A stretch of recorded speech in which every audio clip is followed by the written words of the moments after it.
शेरू है। हालांकि उस समय सभी उसे सारू बुलाते हैं। वो अपने बड़े कहानी की शुरुआत में हम देखते हैं कि एक छोटा सा बच्चा है जिसका नाम शेरू है। हालांकि उस समय सभी उसे सारू बुलाते हैं। वो अपने बड़े भाई गुड्डू के साथ रेलवे ट्रैक और ट्रेनों से कोयला चुराता है। दोनों की जिंदगी बेहद गरीबी में गुजर रही है और पेट भरने के लिए यही उनका सहारा है।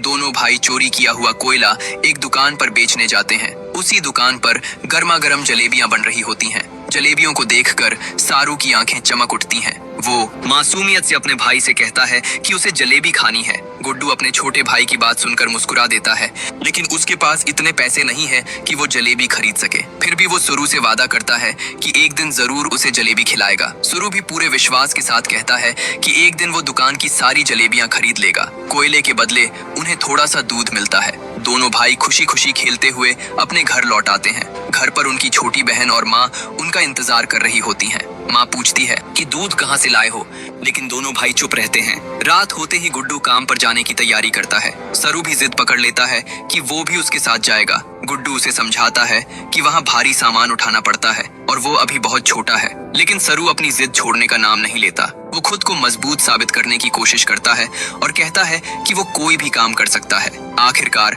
अपने छोटे भाई की जिद के आगे गुड्डू हार जाता है और उसे अपने साथ ले जाता है। दोनों रेलवे स्टेशन पहुंचते हैं। सफर की थकान की वजह से सरू को नींद आने लगती है। वो अपने भाई की गोद में सिर रखकर सो जाता है। गुड्डू उसे उठाने की कोशिश करता है, लेकिन सरू की आंखें खुलती ही नहीं। आखिर में गुड्डू उसे स्टेशन की एक बेंच पर सुला देता है। वो प्यार से कहता है कि तुम यहीं रुको, मैं काम करके सुबह तक वापस आ जाऊंगा। जाते जाते सरू अपने भाई से कहता है कि लौटते समय जलेबी जरूर लाना। गुड्डू मुस्कुराते हुए हामी भर देता है और काम के लिए वहां से चला जाता है। धीरे धीरे रात और गहरी होती जाती है। पूरा स्टेशन सुनसान हो जाता है। उस वीरान प्लेटफॉर्म पर अब सिर्फ एक छोटा सा बच्चा रह जाता है जो अपने भाई का इंतजार कर रहा है।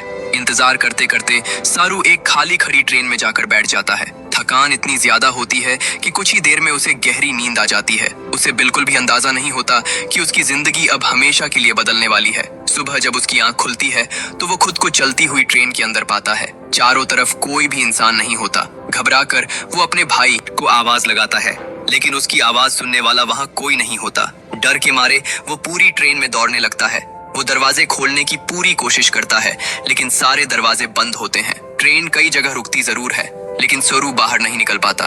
भूख, प्यास और डर के बीच वो कई दिनों तक उसी ट्रेन में फंसा रहता है। आखिरकार लंबा सफर तय करने के बाद ट्रेन पश्चिम बंगाल के कोलकाता पहुंचती है, जो उसके घर से लगभग 1600 किलोमीटर दूर होता है। सरू ट्रेन से उतरता है और स्टेशन की भारी भीड़ को देखकर पूरी तरह घबरा जाता है। वह टिकट खिड़की पर जाकर लोगों से अपने घर जाने की बात करता है, लेकिन वहां मौजूद लोग बंगाली बोल रहे होते हैं। सरू उनकी भाषा नहीं समझ पाता और वे उसकी बात नहीं समझ पाते। कुछ देर बाद वो स्टेशन पर बैठे ऐसे बच्चों के बीच पहुंच जाता है जिनका भी कोई घर नहीं होता। तभी कुछ लोग वहां आते हैं और उन बच्चों को अपने साथ ले जाने लगते हैं। सरू को कुछ ठीक नहीं लगता और वो मौका मिलते ही वहां से भाग निकलता है। रात का अंधेरा फिर से उसके सामने होता है। वो इस अनजान शहर में बिल्कुल अकेला है। भूख से उसका बुरा हाल हो चुका होता है।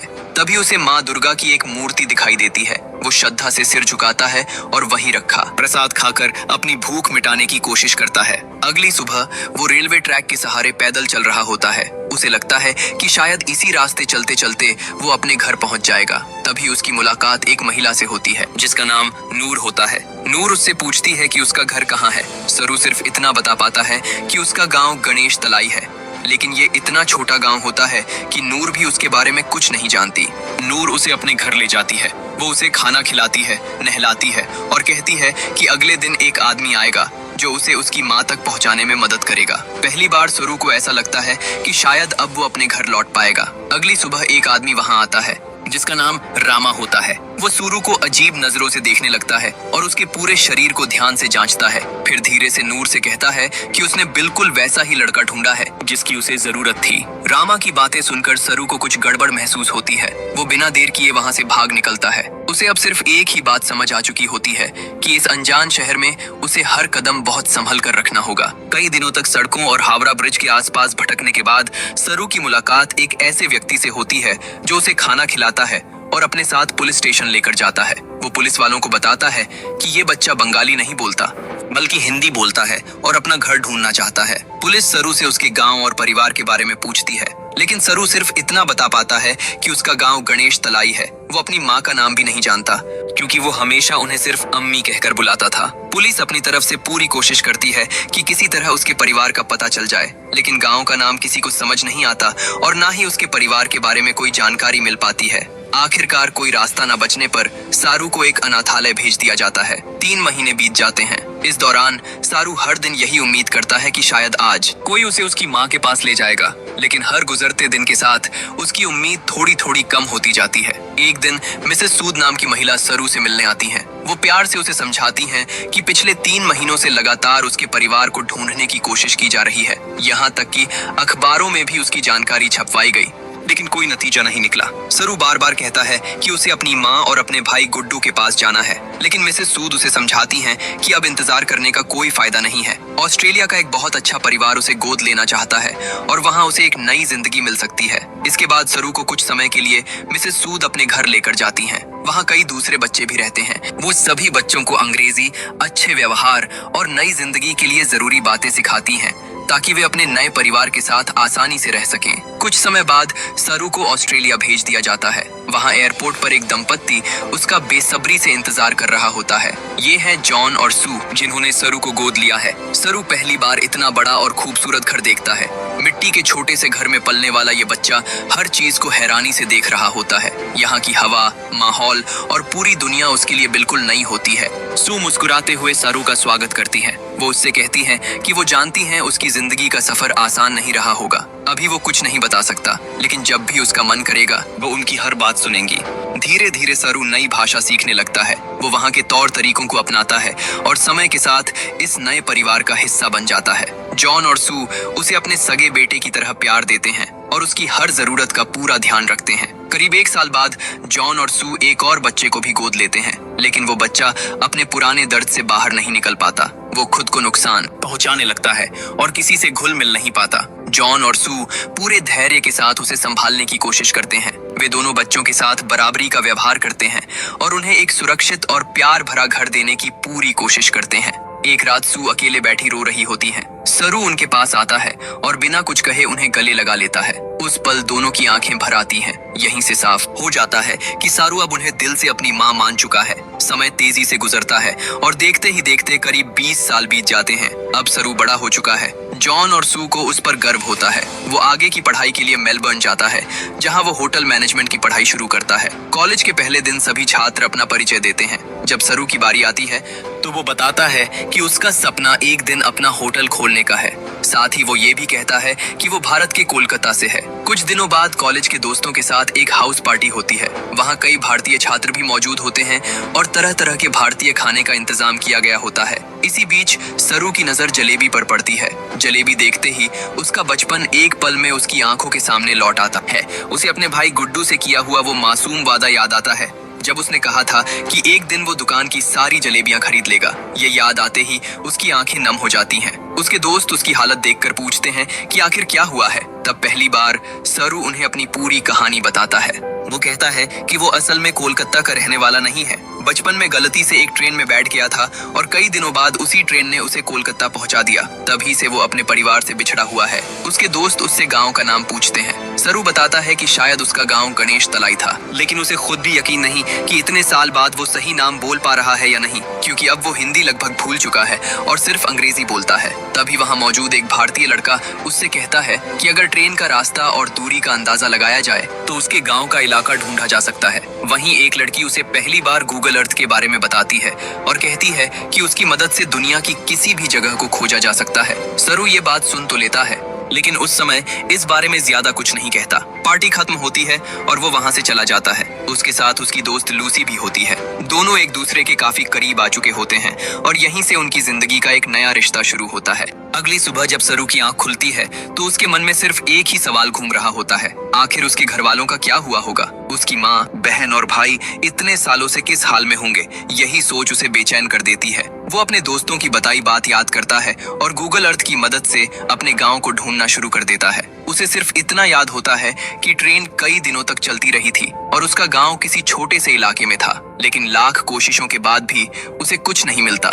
दिन महीने बन जाते हैं और महीने सालों में बदल जाते हैं। करीब 3 साल तक सारू हर खाली वक्त में गूगल अर्थ पर भारत के अलग अलग इलाकों को देखता रहता है, लेकिन उसकी तलाश हर बार अधूरी रह जाती है। इसी बीच लूसी के साथ उसका रिश्ता भी गहरा होता जाता है, लेकिन सारू का मन हमेशा अपने अतीत में उलझा रहता है। उसे बार बार अपने भाई गुड्डू की याद आती है। धीरे धीरे वो लूसी से दूर होने लगता है। एक दिन वो लूसी से कहता है कि वो उसके साथ इंसाफ नहीं कर पा रहा। उसका दिल और दिमाग दोनों अपने परिवार को ढूंढने में लगे हैं, इसलिए लूसी उससे कहीं बेहतर इंसान की हकदार है। इसके बाद दोनों अलग हो जाते हैं। कई महीने गुजरने के बाद एक दिन अचानक दोनों की मुलाकात फिर होती है। सरू लूसी से कहता है कि वह उसे बहुत याद करता है। लूसी उसकी बातें सुनती है और उसे समझाती है कि अगर उसके मन में आज भी अपने परिवार की तलाश बाकी है तो उसे यह सफर पूरा करना चाहिए। इसके बाद सरू अपनी माँ सू से मिलने जाता है। उस समय सू की तबीयत ठीक नहीं होती। सरू हमेशा यही सोचता था कि शायद उन्होंने उसे इसलिए गोद लिया क्योंकि वह खुद माँ नहीं बन सकती थी, लेकिन सू उसे एक ऐसी सच्चाई बताती हैं जो सरू को अंदर तक छू जाती है। वो कहती हैं कि वह माँ बन सकती थी, लेकिन उन्होंने और जॉन ने मिलकर फैसला किया था कि वे ऐसे बच्चों को अपनाएंगे जिनके पास अपना कोई परिवार नहीं है। सू अपने बचपन की बात भी बताती हैं। वो कहती हैं कि उनका बचपन डर और तकलीफों में बीता था, तभी उन्होंने ठान लिया था कि अगर कभी मौका मिला तो वे किसी बच्चे की जिंदगी बदलने की कोशिश जरूर करेंगी। फिर वो सरू से कहती हैं कि अब उन्हें उसकी जरूरत है क्योंकि वह उनसे पहले जैसा खुलकर बात नहीं करता। अपनी माँ की बातें सुनकर सरू भावुक हो जाता है। उसे एहसास होता है कि एक तरफ उसका जन्म देने वाला परिवार है तो दूसरी तरफ वो परिवार जिसने बिना किसी स्वार्थ के उसे नया जीवन दिया। दोनों ही उसके लिए बराबर मायने रखते हैं। इसके बाद सरू एक बार फिर पूरी लगन के साथ गूगल अर्थ पर अपने गांव की तलाश शुरू करता है। वो भारत के अलग अलग हिस्सों को ध्यान से देखता है। तभी अचानक उसे एक ऐसी जगह दिखाई देती है जिसे देखते ही उसके बचपन की यादें ताजा हो जाती हैं। वो उसी जगह के आसपास तलाश जारी रखता है और आखिरकार उसे अपना गांव मिल जाता है। गांव का नाम गणेश तलाई होता है, जो मध्य प्रदेश के खंडवा जिले में स्थित है। इतने सालों की मेहनत आखिर रंग ले आती है। ये खबर सुनकर लूसी और सू दोनों बहुत खुश हो जाती हैं। वे सारू को भारत जाने के लिए प्रोत्साहित करती हैं ताकि वो अपने परिवार से मिल सकें। सारू भारत पहुंचता है और अपने बचपन की यादों के सहारे उस रास्ते पर चलता है जहां कभी वो अपने भाई और बहन के साथ खेला करता था। आखिर वो अपने पुराने घर तक पहुंच जाता है, लेकिन वहां कोई नहीं रहता। वो आसपास के लोगों से पूछने की कोशिश करता है, मगर भाषा की वजह से कोई उसकी बात समझ नहीं पाता। तभी एक व्यक्ति आता है जिसे अंग्रेजी आती है। सरू उसे अपने भाई और बहन के नाम बताता है। वो व्यक्ति बिना कुछ कहे वहां से चला जाता है। कुछ देर बाद वो वापस लौटता है और सरू को अपने साथ चलने का इशारा करता है। सरू उसके पीछे पीछे चलता है। तभी सामने से एक बुजुर्ग महिला आती दिखाई देती है। सरू जैसे ही उन्हें देखता है उसकी आंखें भर आती हैं। ये कोई और नहीं बल्कि उसकी अपनी माँ होती हैं, जिनकी गोद में उसने अपना बचपन बिताया था। माँ और बेटे की यह मुलाकात बेहद भावुक होती है। दोनों एक दूसरे को गले लगाकर फूट फूट कर रोने लगते हैं। इतने सालों का इंतजार आखिर खत्म हो चुका होता है। थोड़ी ही देर बाद सरू अपनी बहन से भी मिलता है, लेकिन जब वो अपने भाई गुड्डू के बारे में पूछता है तो उसे एक ऐसी सच्चाई पता चलती है जो उसके दिल को तोड़ देती है। उसे बताया जाता है कि जिस रात गुड्डू उसे स्टेशन की बेंच पर सुलाकर काम पर गया था, उसी रात एक ट्रेन हादसे में उसकी मौत हो गई थी। यानी उस रात उसकी माँ ने अपने दोनों बेटों को खो दिया था। एक बेटा हमेशा के लिए बिछड़ गया और दूसरा इस दुनिया से चला गया। फिर भी उसकी माँ ने कभी उम्मीद नहीं छोड़ी। उन्हें हमेशा विश्वास था कि एक दिन उनका छोटा बेटा जरूर लौटेगा। पूरे 25 साल तक उन्होंने उसी उम्मीद के सहारे जिंदगी बिताई और आखिरकार उनका इंतजार खत्म हो गया। इसके बाद सरू ऑस्ट्रेलिया में अपने माँ बाप जॉन और सू को फोन करता है। वो उनसे कहता है कि उसे अपना परिवार मिल गया है, लेकिन इससे उनके रिश्ते में कोई बदलाव नहीं आएगा। उसके लिए आज भी वही उसके माँ और पापा हैं। सरू एक बार फिर अपने बचपन की उन गलियों और रास्तों पर जाता है जहां उसने अपने भाई गुड्डू के साथ अनगिनत यादें बनाई थीं। हर जगह उसके बचपन की यादें उसके साथ चलने लगती हैं। तभी उसे पता चलता है कि उसका असली नाम सरू नहीं बल्कि शेरू है, जिसका मतलब होता है शेर। यही वजह है कि इस कहानी का नाम लायन रखा गया। फिल्म के आखिर में हमें असली सारू, उनके ऑस्ट्रेलियन माता पिता और उनकी असली माँ की वास्तविक फुटेज भी देखने को मिलती है। ये पल साबित कर देता है कि कभी कभी उम्मीद और प्यार वक्त से भी ज्यादा मजबूत होते हैं। ये कहानी सिर्फ शेरू की नहीं है बल्कि उन हजारों बच्चों की भी है जो हर साल अपने परिवार से बिछड़ जाते हैं। लेकिन हर किसी की किस्मत शेरू जैसी नहीं होती। इसलिए इस कहानी के असली हीरो जॉन और सू भी हैं, जिन्होंने अपना परिवार बढ़ाने के लिए जन्म नहीं बल्कि अपनाने का रास्ता चुना और 2 बच्चों की पूरी जिंदगी बदल दी। अगर आपको यह कहानी दिल से छू गई हो तो वीडियो को लाइक जरूर करें। अपनी राय कमेंट में लिखकर बताइए कि फिल्म का सबसे भावुक पल आपको कौन सा लगा। और ऐसी ही शानदार मूवी एक्सप्लेनेशन वीडियो देखने के लिए चैनल को सब्सक्राइब करना बिल्कुल मत भूलिए।